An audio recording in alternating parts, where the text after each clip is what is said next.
Dr. Rajendra Prasad was the President of the Constituent Assembly. Dr. B.R. Ambedkar was the Chairman of the Constituent Assembly. He was also called as the Chief Architect of Indian Constitution. Let's know about the highlights of the preamble. We the people of India, Sovereign, socialist, secular, democratic, republic, justice, liberty, equality, fraternity, unity.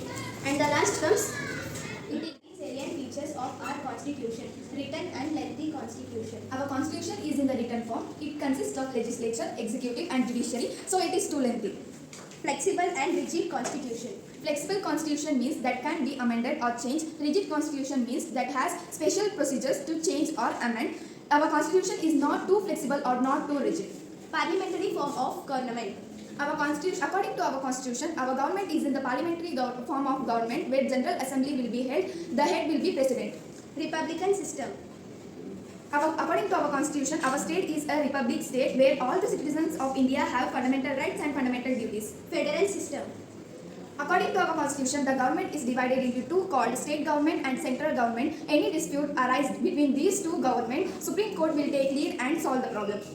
Fundamental rights. All the citizens of India, according to our constitution, have their fundamental right. They should perform their fundamental rights. Fundamental duties. All the citizens of India have fundamental duties. They should perform their fundamental duties. If they want to get their fundamental duties, they have to do their fundamental rights. Directive principles of state policy. There are certain directive principles of state policy in our constitution that which the state government will provide to the citizens for a welfare state. Independent and centralized judiciary. According to our constitution, our judiciary is neither dependent on the executive nor on the legislature. Single citizenship. According to our constitution, every citizen of India only get the citizenship of India, not the Karnataka citizenship. Universal adult franchise. All the citizens of India have right to vote above 18 years regardless of caste, creed, religion, etc. Bicameral legislature or central legislature. According to our constitution, there are two parts called lower house and upper house called Rajya Sabha and Lok Sabha. Party system. According to our constitution, there is a party system. Whichever party will get the majority vote, they will rule the state, and the rest party will become the opposition party.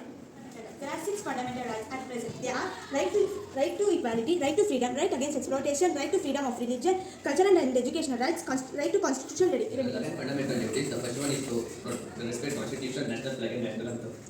To follow the noble ideas that inspire our national struggle for freedom. To protect the integrity of India. To defend the motherland employed upon to do so. to promote the spirit of common brotherhood amongst Indian people, to preserve our rich heritage, To protect and improve the natural environment. To develop a scientific temper and spirit of humanity. scientific temper like scientific thinking, scientific attitude, scientific literacy. To safeguard public property and resolve violence. To strive towards the excellence in all spheres of an individual and collective activities. The parents or the guardian should provide an opportunity to their children for education between 6 to 14. Directive principle of state policy. The first one is to provide adequate means of livelihood to all the citizens.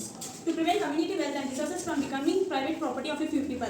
To provide equal pay for equal work to both men and women and protect labor welfare. To provide public assistance to those who are old, sick or helpless. To implement a civil uniform code throughout the country. To provide opportunity for all development, health and free school education for all children below 6 years. To protect the historical monuments and maintain the places of historical interest. To separate the executive from the judiciary. To respect the international peace, to protect the international laws, and to encourage the settlement of international disputes throughout the arbitration. To establish gram panchayats. To encourage rural and cottage industries. To organize and develop the agriculture and animal husbandry in modern times. To ensure prohibition of liquor. To ensure development of farming based on science. Fundamental rights and directive principles of state policy. Fundamental rights and directive principles of state policy are both the crucial parts of Indian constitution, but they differ significantly in their nature and purpose. Fundamental rights are the legal enforceable rights to protect individuals, but directive principle of state policy are the guidelines given for the government to provide an equal state. The main difference between fundamental rights and directive principles of state policy is justiciability, Justiciable, Non-justiciable. nature, negative, Positive. purpose, or protect the Social and economic justice. scope, primarily protect individuals. Right state policy. example, Right to equality, right to speech. Right to work, right to education. suspension. Can be suspended during emergency. Cannot be suspended.